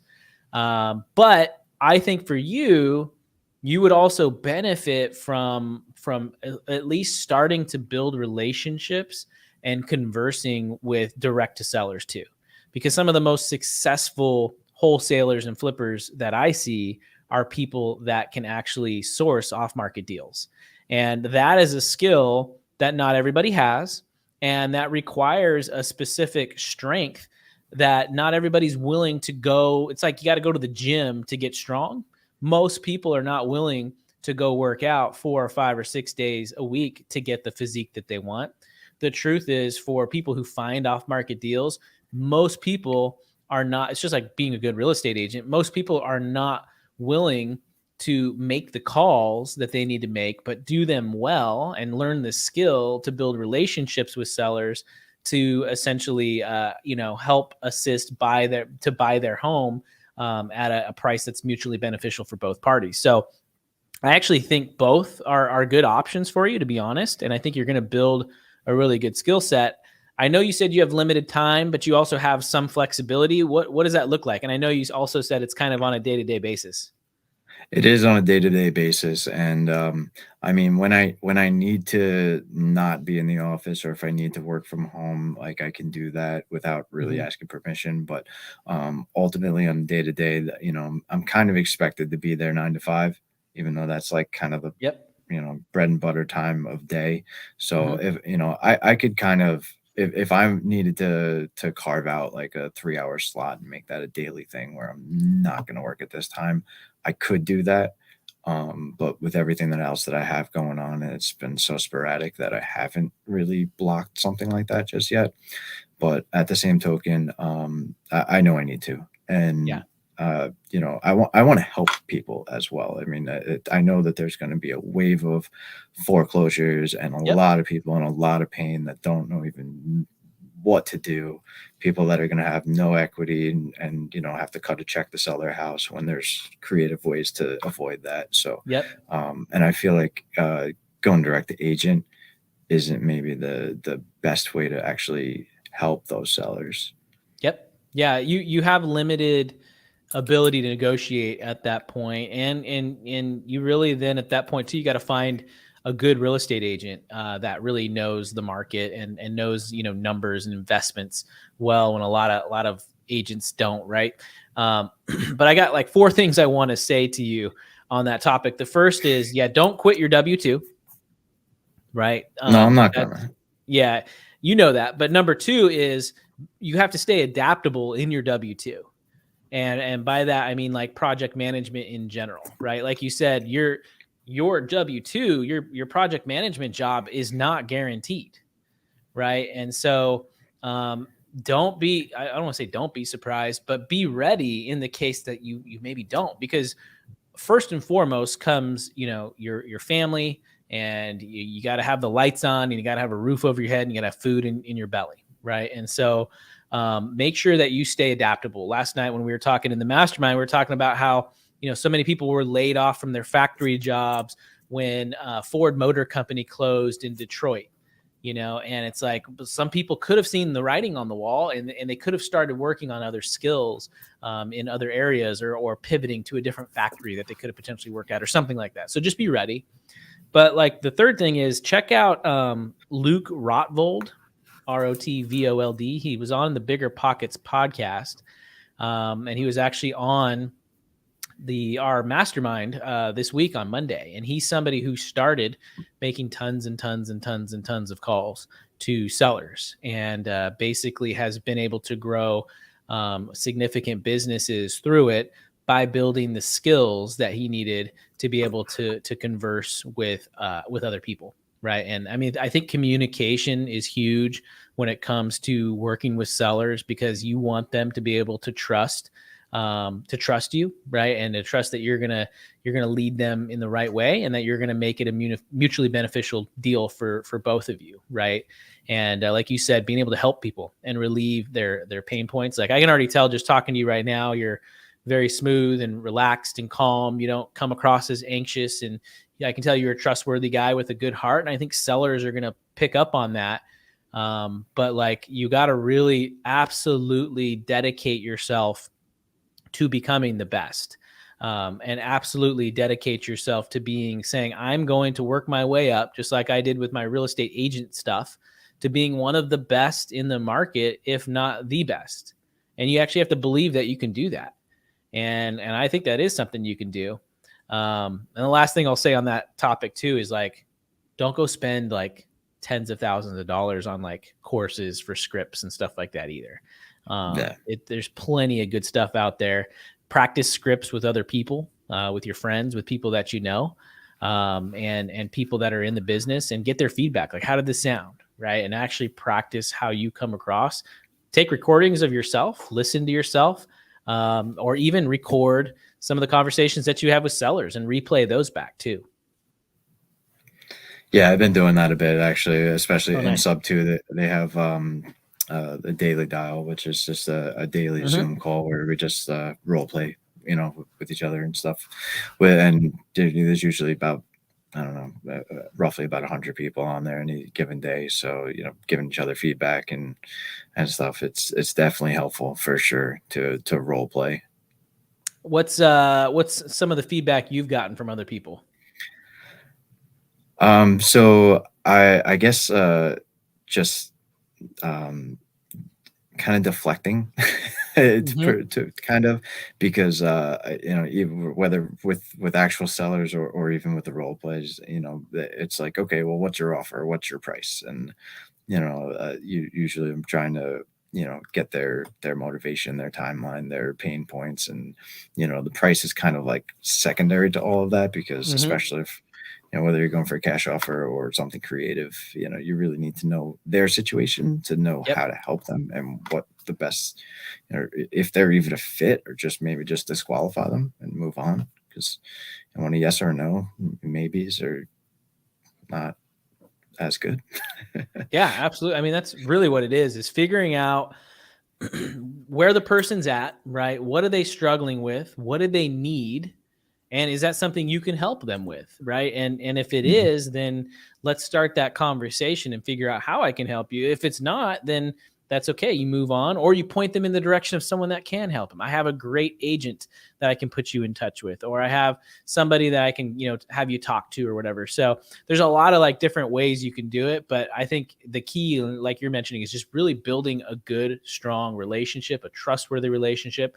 And some of these relationships, and it's the same with the real estate agents that we coach on our team, these could be relationships that you nurture for years before you start to see the fruits of that labor. But if you plant enough seeds along the way, right, you will start to get some traction. Who was it? Seth Godin talks about when you blow the, what's it called, Katie? The thing that you blow? Dandelion. Thank you. When you blow the dandelion and it goes all over it goes into the wind and stuff, some of those seeds will land perfectly in the soil, and they'll be ready right now, right? And you can boom, we can move on this lead. We can get them in contract. We can get it. Some of them land in different areas. They land on the concrete, and they got to move a little bit, and they have to be blown even further down the road to land into that fertile soil. And so it's the same thing with kind of blowing seeds into your database, right? Is you're nurturing these people over time. And the key thing is, like for you, Tim, is every time you talk to that person, you got to bring value. If you're just trying to get stuff out of them, you're not going to get any value. Or you're not going to get any traction with them. And so you have to bring them value. You have to come across like the market really well. Oh yeah, me and my family, we grew up in this neighborhood. Or I'm not telling you to lie, but tell them the things that you know about that area, right? Or okay, this could be a really good option. You should talk to this agent if you want to, figure out XYZ, because they're going to be able to get you the most bang for your buck. And if you come across more as an expert and a local community, sort of almost like a mayor or somebody who's like a community superstar, they're gonna be more inclined to wanting to work with you because they trust you and you bring them value and you make them feel good every time you talk to them. Makes sense. That's cool, man. Will you do me a favor and keep me updated on how things are going and like what your progress is? Absolutely. What market are you looking to buy in, by the way? Right now I'm looking in the Carolinas. I've been looking pretty heavily in like the Charlotte area, and also in like the Myrtle Beach area as well, because I know quite a few people in that area also. Okay. But pretty much anywhere. I'm hesitant. That's another thing kind of too. I'm hesitant to really do too much, at least buy and hold wise, in my local area, just because New York is not very tenant friendly. I mean, I know people that have like legitimately been in houses for 5 years without paying, Yep. and like still haven't gotten foreclosed on yet. So, um, as much as I'd like to, be more hands on, I feel like the long distance thing is going to be better just because of where I live. Yeah, no, I get it. It's same thing in California, right? We have a lot of investors that are having to invest in sort of long distance markets just because of the capital that's involved and obviously the price points and stuff like that. But those are great markets that you're talking about. So still a good place to be, and it sounds like a lot of growth for those areas too. Yeah. So, what's the best way to keep in touch with you? Yeah, great question. Let's see here. I don't know if I have it on my banner. Let me pull it up really quick. Best way to get in touch with me for all of you would be if you DM me on Instagram, follow me and DM me. It's just my name at Kyle Renke at KYLERENKE. Are you on Instagram? Yeah, Okay, cool. Yeah, send me a message on there. will do. Awesome. Well, thanks for hanging out, Tim, and thanks for sharing your story. And definitely keep me updated, dude. I will. Thank you very much for your help. I appreciate it. All right, have a good night. You too. Awesome. This is really fun. Let me know in the comments what you guys are thinking about tonight's topic. If this is something that you enjoy, and if you're getting anything out of it. Going back to the idea and concept of failure, I like what Mark says. My broker says failure is a location we sometimes end up, not a character trait. Absolutely. Love that mindset. I love it too. Jeremy Libby says failure is a lesson learned and success is a lesson applied. That is so true. Anybody that has ever done anything worthwhile, anybody that has done anything that was worthy of pursuing, Elon Musk, right? You can name, just name any successful person, Jeff Bezos. How many of those people failed before they had to get to where they were? Everybody has failed. It's a part of human nature. We all fail. You could look at the same thing with even the young, Mark Zuckerbergs of the world. He had to kind of fail his way forward in some of these things, right? He made a lot of mistakes early on with Facebook and had to figure his way through that. And so the more we can get comfortable with failing, I think the better we will be. And just the more we get comfortable with saying the word failure, just get comfortable saying that F word. Yeah, I failed. Yep, I messed up. Yep, I didn't do very well. One of the areas that I failed at early on was I actually started a software company while I was working on my master's degree. I was the former college basketball coach, and I actually I created this software that essentially allowed coaches to communicate with their team. It was kind of like a Facebook mass text messaging, type platform, a community platform, social media platform for internal teams for colleges. And I made a ton of mistakes through that. And I had no idea how to sell it, but I still got lucky. I basically sold the subscription to the software to a bunch of Division I programs. I think I had Stanford using it, University of Florida, University of Iowa, University of Nevada. So I actually had some big colleges that were using this thing, but I was 22, 23 years old, had no idea what I was doing, and it just fizzled out. And it sucked at the time because I felt like a failure. I felt like, boy, okay, I'm never going to be able to do anything worthwhile. This really sucks. And, but no, I didn't stick with that mindset for very long. And I just kind of all right, dusted off my pants and moved forward and said, all right, yep, I failed. It sucks, but that's okay. And I think the more we can get used to being comfortable with using the F word, the more comfortable we can be in our lives. And so it's a lot of things. I say this about anything that you're doing, right? If you're working out, or let's say you want to work out, right? Let's say you want to eat healthier, or you want to save more money, or you want to be better about eating out. Okay. And let's say the last 3, 4, 5 months, you have not gone to the gym. Don't give me a list of reasons of why you didn't go to the gym. Don't come to me and say, Kyle, the reason I haven't been going to the gym is honestly, I've just been really busy with my schedule. Honestly, I just haven't had the time. Honestly, the only times I could work out are either really early in the morning or really late at night, and I'm just really tired at those times. No, just say honestly, Kyle, like I'm just not making working out a priority right now. Right? Yeah, there's real legitimate reasons on why we don't work out as much as we want to, why we don't eat as healthy as we want to. But I think the sooner we can come to the realization of just saying, yeah, it's just not a priority for me, admitting that little truth, there's so much more freedom. It takes the shame and the guilt away. I love what Brene Brown she says. She says shame thrives in the darkness, right? And so like we just tell ourselves, yeah, we tell other people, oh yeah, I just don't have the schedule right now, and I can't work out because I'm so busy. But then we're beating ourselves up in the darkness because we're like, yeah, I should be working out. I should be working out. I should be eating more healthy. I should be saving more money. And we're, as Brene Brown says, we're shooting all over ourselves, right? But like, just be honest. No, it's not a priority for me. It might be down the road though, or I might start figuring out a plan to start working out more. I might work out 3 days next week, and you start with 1 week and you see how it goes, right? But like, don't make all these excuses because you're trying to cover up the shame that you feel because you're not actually doing the thing that you want to do. It's okay to say I'm not doing that.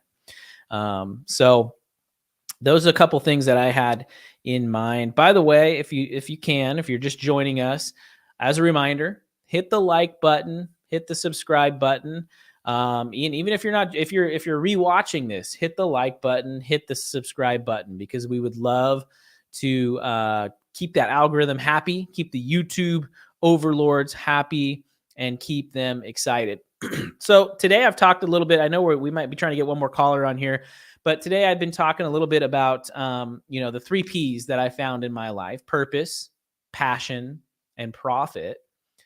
A lot of you guys might be asking, what's next, right? What's kind of the focus? Well, one thing I want to tell you what's next for me, and specifically for David, is we actually have a retreat coming up in, I'm going to put the link up here, davidgreene24.com/retreats.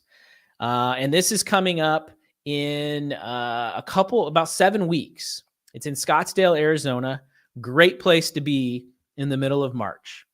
If you're where Tim was there, it's 6 degrees on the East Coast. You might want to come hang out with us in Scottsdale in March, in the middle of March. It's probably going to be in the 70s, maybe the 80s. That'd be nice. I don't know, but something we're really looking forward to. We did one of these back in August. I'm going to be there. David's going to be there. And it's going to be a really good opportunity. And what we're going to be talking about is specifically around goal setting.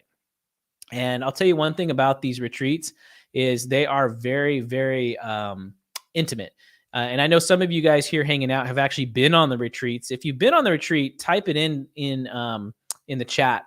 But they're really intimate because you get an opportunity not only to learn from David directly, but you also get an opportunity to hang out with him and talk with him and see why I think he's my best friend and why he's a cool guy. And he's actually, you get to see a David that a lot of people don't actually get to see, which is pretty neat. And a lot of people are actually they always say, okay, there's podcast David, but the real David was a lot different than what I thought. It was, kind of an unexpected surprise. So it's gonna be really cool. We're gonna have a top golf night. We're gonna have good food. We're gonna have good talks. We're gonna get deep down into what are your goals? How can we reach those goals? We're gonna reverse engineer of where you want to end up and figure out how we can create all the dominoes from to where you're at and figure out that goal and get you to that level and get you to that point. And we're gonna talk about how you can invest safely and wisely, especially in this market. How you can be smart with the skills that you're building and the people that you're surrounding yourself with. So something we are super excited about. And I think it's going to be a great experience. So would love for you guys to go check that out. It's davidgreene24.com/retreats. Has all the details on there as well. Let's check out a couple more. Yeah, Jimmy says he went to the first one. It was very cool. Jimmy, that's another thing too. A lot of people don't know this, but I'm going to give you a little kind of peek behind the curtain or a little secret about these retreats. Okay. when you spend 4 or 5 days with me and with David and with, our other team members, you get to know us pretty well. It's like we kind of become a family. I've said this about Jimmy Wisecarver before. Jimmy's kind of become a friend of mine. He is a friend of mine, and he's a really cool guy. He's somebody I always look forward to talking to learning from, and he's in a sense become within that inner circle of the David Greene team. He has become family, which has been really, really cool. So that's just another perk that a lot of people don't really talk about, is like, just by default, we get to know each other a lot better at these retreats. And one of the other cool things is we actually do some like performance coaching in these retreats too. So we figure out how we can maximize your greatest potential and maximize your performance to the highest level that we can, so that you can be successful in the things that you're doing in all facets of your life, not just real estate. Lissa asks, is there a home gym there? That's a great question, because David and I were talking about this. There is not, but we should probably put one in, because I know we have some members of the David Greene team who maybe won't want to work out, but we can get them there if we get them to work out. I think last time we had a member actually bring his own gym set. I think it was Pedro came in and brought like his own gym set and had it all outside and stuff. So maybe if we have a member bring something, that would be really cool. And then, yeah, Lissa says students, kids, and adults learn most from mistakes. It's so true. Absolutely. So check out the retreat. I think that'd be a great opportunity as well for anybody that's looking to come on. The last thing I want to talk about is kind of what my next steps are in my life, right? Kind of where I'm at. I've made some great, I think, progress and traction. Huge thanks to David and my team and my family and my friends for really supporting me in this journey. Like, you can't do it without the people that you have around you. But I'm also really excited because it feels like, especially with kind of COVID coming to an end, feels like things are just getting started in a lot of ways.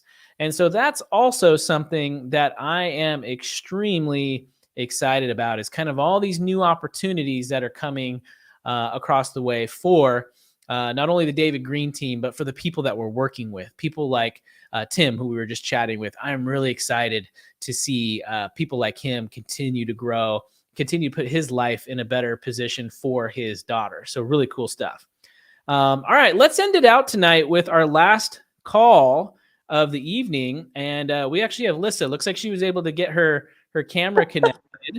Lissa, welcome to the David Greene Real Estate Show. How are you? I'm good.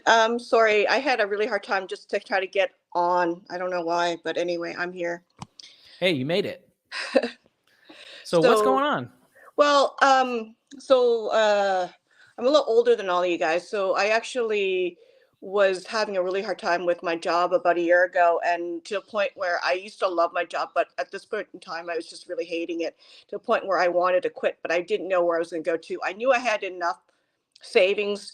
If I wanted to retire, I could retire, but it just wouldn't, it would be more like on a limited budget as opposed to more of the retirement that I kind of, would have wanted to have. So I wasn't really prepared to make the leap, and I wasn't sure where I was going to be leaping to.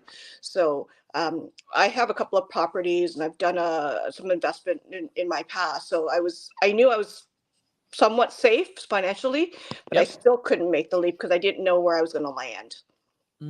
So that's a really good point, because you want to make sure that whatever you're landing into is going to be a nice, solid foundation, so that if you fall, it's not going to crack and break underneath you. Is that right? Mm-hmm. So give me an idea of like what you were wanting to jump into. What was the state of that? What did that look like? Well, like I said, I have a couple of properties, and I was going to do more of that. Mm-hmm. I also started a new business, so I was going to do more of that. Mm-hmm. So there were a couple of things that I sort of had, I'll call irons burning in the fire, but I wanted to do some other things. Like I wanted to even, get into more businesses and kind of not operate them, but more of an ownership kind of perspective. And kind of maybe, do more of the properties and buy more properties, so that, like, I live up in Toronto, so properties are quite expensive. Yes, they are. Yeah. Okay, cool. And then the properties that you do own, is there really much cash flow coming from them that you'd be able to live off of anyway? No, I probably have to start selling them, and I can probably live off of the equity that I've gained on them, right? So Yeah. right now, because I haven't had to live off of the cash flow, it was Mm-hmm. more of the equity play that I was making on it than the cash flow play. So it covers itself, Yep. but that's it.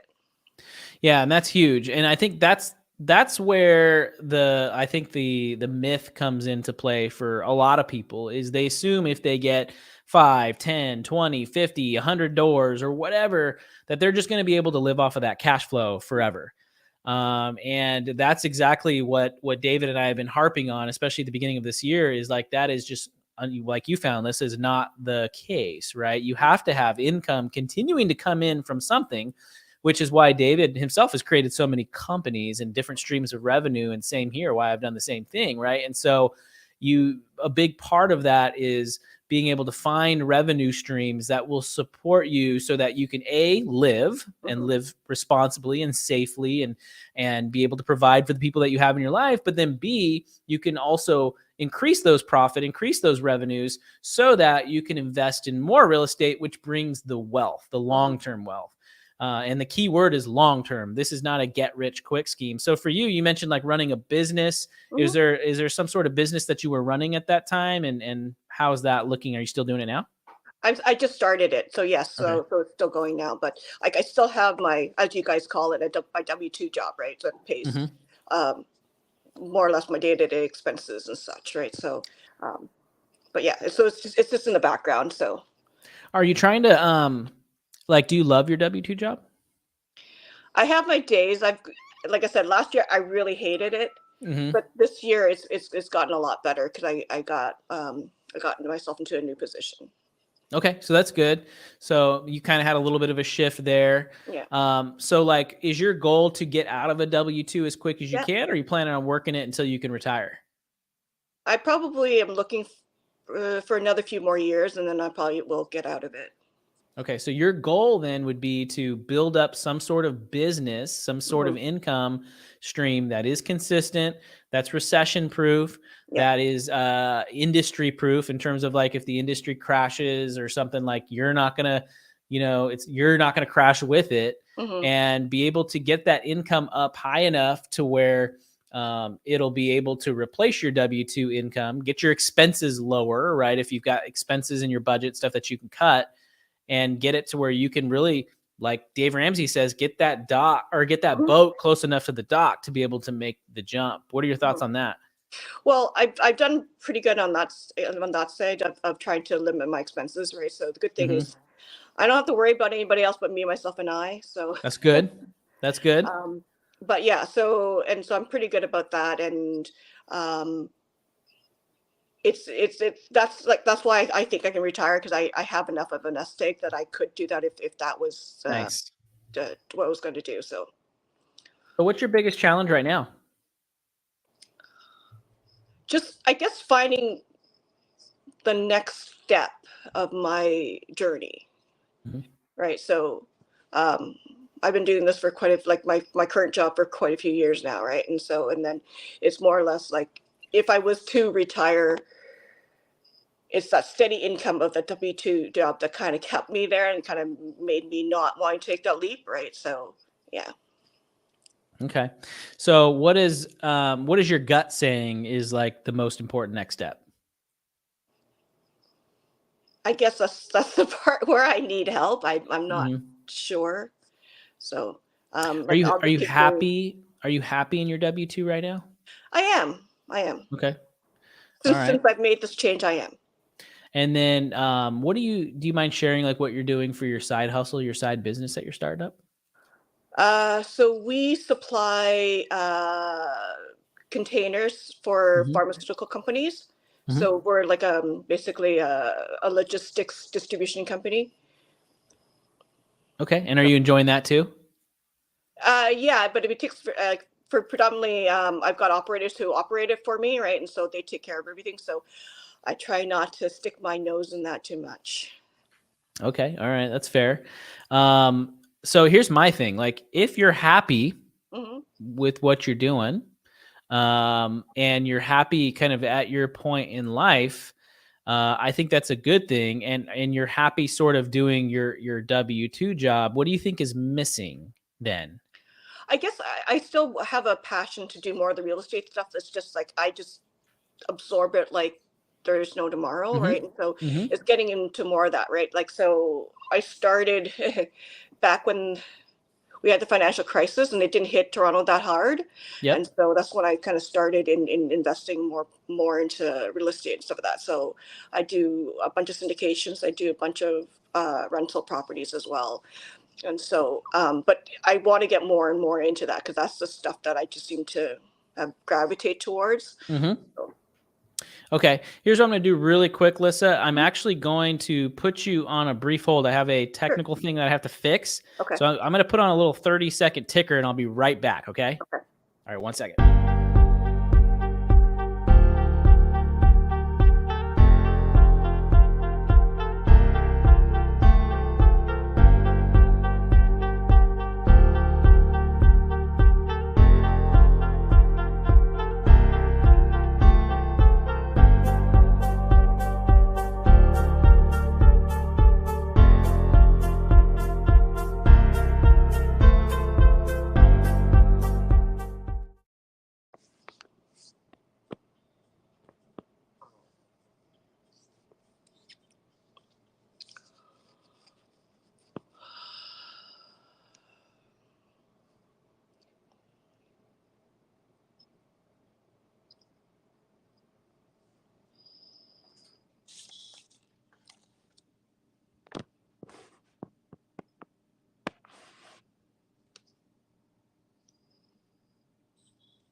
I have no idea.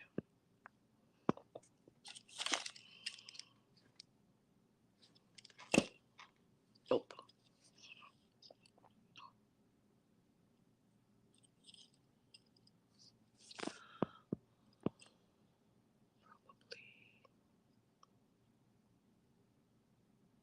You got the whole stream to yourself. Look at that. So what I hear you saying is you like your job, you like where things are at, but you've got a certain passion when it comes to real estate and you just really, really enjoy it. Is there a part of you that just wants to be able to do real estate exclusively all the time, every day? Probably eventually, yeah. Okay. What does your kind of timeline and trajectory look like for that? I guess I would like to be able to do that in about 3 to 5 years. Okay. So what do you feel like you're missing then in terms of, because it's to me, it sounds like things are going well. Do you feel like you should be acquiring more properties? Like Yeah. what's missing there? Well, I think, yeah, that and the fact that like what kind of properties I want to acquire, where am I going to acquire them?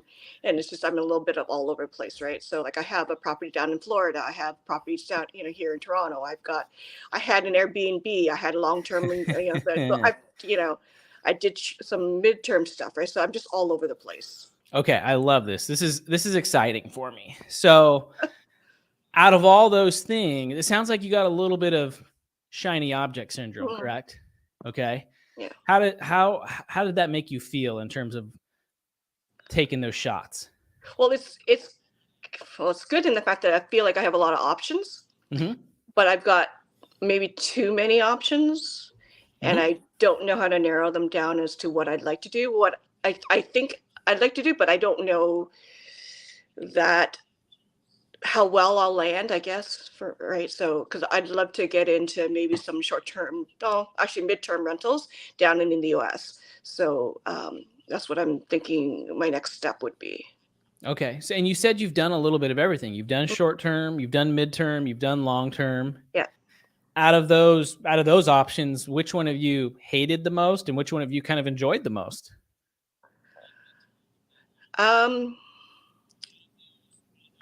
I kind of like the midterm because it's doesn't require as much work, and you can get people in there and kind of get themselves. Because what I like about those ones it's like I like setting up the place. I like kind of giving them, like what's great about the city, or what's the things they can do around town. um, and actually kind of decorating and making sure they have like all the utensils and all the stuff that they need, right? And sort of kind of furnishing it, and the decor and all that kind of stuff, right? But I don't like the short-term rentals so much, of the fact of all these policies going in, with restricting where you can do short-term rentals, of things like the high turnover rate and all that kind of stuff. So that's why I was thinking doing the midterm stuff. The long-term stuff, I mean, it's for me right now is a steady Eddie, right? So there's not a lot for me to do there. I've got people managing all that for me as well. Because I can't manage something from Florida, from Toronto. Um, but yeah, so to me, it's like it kind of gets me more into doing some things and getting. So there's a little bit of more involvement on my part, but less involvement in having all the high turnover rates and all the people destroying all your furnitures every other week and whatever. And so one thing I want you to do, Lissa, is I actually want you to, after this YouTube live, go back and watch the little dialogue that you just gave. Okay. So you can see what I saw in you. Oh. I'm going to describe to you what I saw in you. Okay. So when you were talking about midterm rentals, shoulders went from this to this. Okay. Okay. Your eyes went from this to this. You were like excited, right? And I kept that you were excited. Yeah. And so to me, when you talk about midterm rentals, that sounds like that's a passion of yours. Like you enjoy it. Yeah. And then when you went to short-term rentals, what do you think you did? Went back down. Yeah, exactly. Yeah. Right. Yeah. So I think you may have answered your own question in terms of what the next step is. Okay. Right? To me, it sounds like you enjoy midterm rentals. Now, you might put some more thought into that and see if there's another sort of strategy that you like or whatever. But that's shiny object syndrome. You have to be aware of that. We can all get that.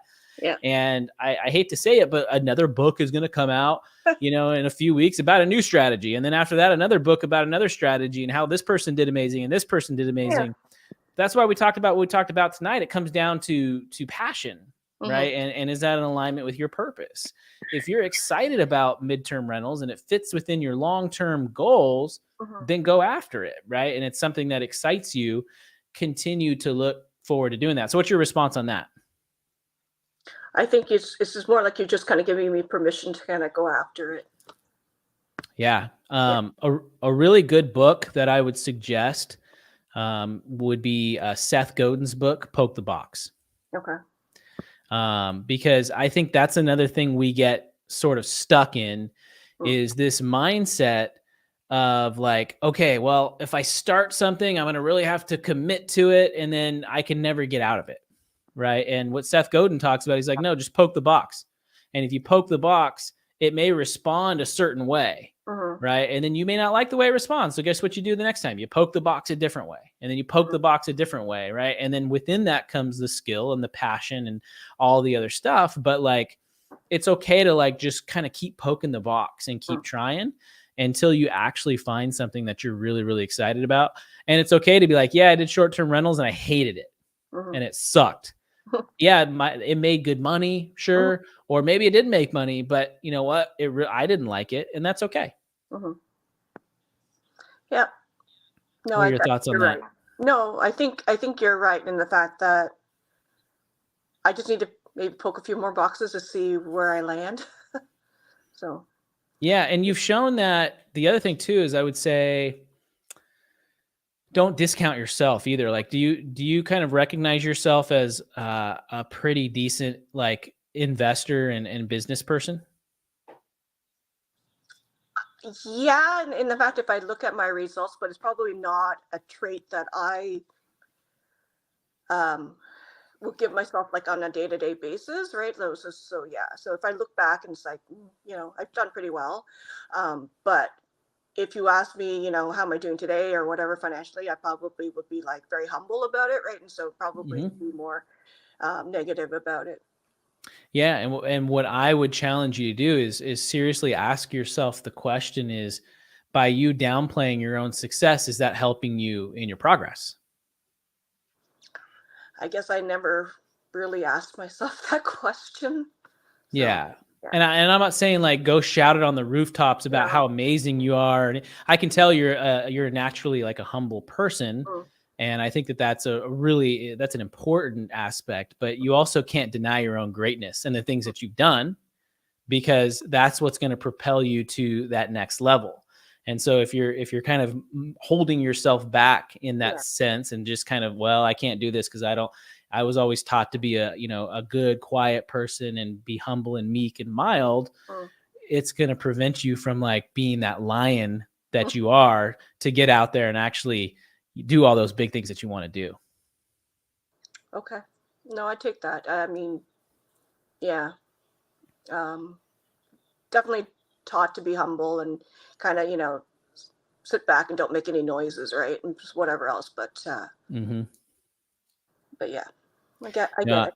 Yeah, I get it too. I mean, that's a big part of it is like we see it in the school system too, with kids growing up. And that's oh, did I go mute?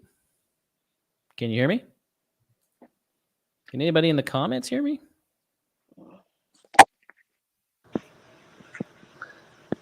Let's see. Is that any better? Yeah, that's much better. Okay. I didn't know. Okay. Yeah.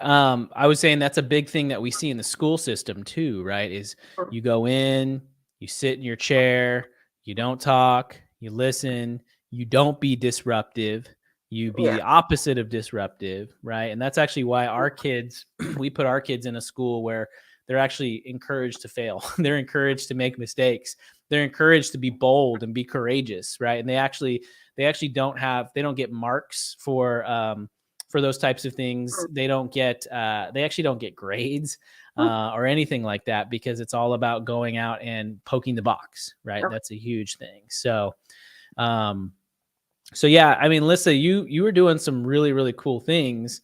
And I think the world is your oyster, especially with like what you're doing. Like you've probably got more experience than the majority of people out there. Right. And so don't discount that. Keep taking that momentum. Maybe, but maybe not, like, I know a lot of people your age that are just getting into real estate investing or wishing they would have invested in real estate. And so you've been able to take some shots. I think it's about taking more shots and not being afraid, being wise, not being dumb, not being impulsive, not being crazy, but also having a little bit of more boldness when you jump out there and do those things too. Okay. No, thank you. I'll take that to heart. Awesome. Cool. Well, thanks for coming on and really just sharing your evening with us and sharing a little bit about your story. And same as Tim, if you wouldn't mind, can you keep me updated too on how things are going and what you're doing? Yeah, I was actually just thinking about maybe coming out to join you guys in Scottsdale in March. We would love it. Absolutely. If you have any questions about it, you can always send me a message on Instagram, or you can reach out to our team. I think we have a contact button on there. If not, we'll make sure we put one on there, but we'd love to have you out there. I think that'd be great. Okay. Well, hopefully you guys can do something for us Canadians too. Absolutely. That'd be great. Well, thanks again for joining us, Lissa, and enjoy. Is it super cold in Toronto right now? It's negative 18 degrees Celsius. So what is that in Fahrenheit? I don't know. Yeah, that's a great question. I'm an entitled American who doesn't do those conversions so well, but it sounds really cold. So either way, it doesn't sound like it's that warm. So stay warm out there. Yeah, you dress well. You dress for it, right? So yeah. Yes, absolutely. All right. Well, we'll hope to see you in Scottsdale, Lissa, and hope you have a great rest of your weekend. Okay, great. Thanks. See ya. Bye-bye. Wow. All right. As we close out this evening, Soulful Nest puts it really, really well. Thanks so much for sharing your experience, Lissa. Really, really good stuff. I mean, there's a lot that we can absolutely take away from her experience and the things that she's doing, and a lot of things that we can all start to implement in our own lives. So here's what I want to say. Oh, look at this. Thank you. I knew we'd have somebody in the comments. Negative 16 or 18 or whatever it was in Celsius is -4. So she's got you beat there, Tim. She's a lot colder. For those of you that hung out all the way to the end, I just want to say thank you for taking the time to hang out. Thank you for taking the time to not only listen to my story, but listen to the stories of the other people that came in to share about their lives and what they're doing, and really share their struggles. They're being vulnerable with the stuff that they're having to deal with in their lives. So thanks for coming out. For those of you that want to learn more about the David Greene Mastermind, aka Spartan League, you can go to davidgreene24.com/mastermind. That's something I'm on every Monday and Thursday night. We've got a great group of people that come and join and talk, and we learn from, and we do the same kind of stuff we just did here tonight. And it's just some really, really good stuff. And honestly, like, if you've stayed till the very end, you've stayed until almost 2 hours. We're at an hour and 59 minutes. I want you to think to yourself, what's one thing you can take away from this call tonight? Maybe it's something from my story. Maybe it's something from someone else's story that they shared. What can you take away from tonight's episode and apply to your life? What can you do differently tomorrow than what you were doing today? Is there something that you can be doing differently? Is there something you can be a little bit more courageous with, or a little bit more bold with, or a little bit more wise with, or have a little bit more passion, or maybe you have to figure out your purpose? I don't know what it is, but make sure you take some time to think about it. Don't let this 2 hours that you've taken to hang out with us go to waste, right? Let this be a moment for you of intention and a moment of purpose. So with that, we will be back here next week with Mr. David Greene himself, the man, the myth, the legend. He's been out gallivanting the country with a bunch of the Go Abundance members and learning a ton of cool stuff. So I'm sure he's going to have a lot of really good updates for us as well. So I hope everybody has a great weekend, and we will see y'all here next week. See ya.